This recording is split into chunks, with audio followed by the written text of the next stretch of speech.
Free bus ఎట్లుందంటూ ఆరా తీసిండు MLA Komatireddy Rajagopal Reddy ప్రయాణికులతో. Choutuppal నుంచి మునుగోడు వెళ్తున్న ఆర్టీసీ బస్ లో ఎక్కి ప్యాసింజర్ తో మాట్లాడిండు ఎమ్మెల్యే సాబ్. ఉచిత బస్ ఎట్లుందని మహిళలతో కాసేపు ముచ్చటించారు. ఎమ్మెల్యే బస్ ఎక్కి మాట కలపడంతో ప్రయాణికులు మస్తు ఖుషి అయినరు.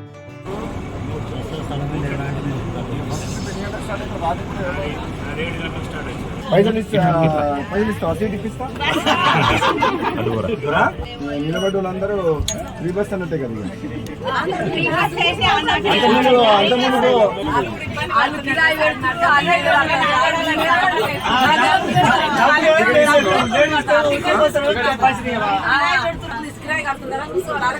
ఫ్రీ టికెట్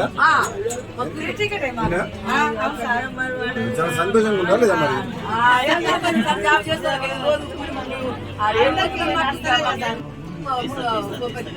30 నుంచి 3 టికెట్ అంతమంది.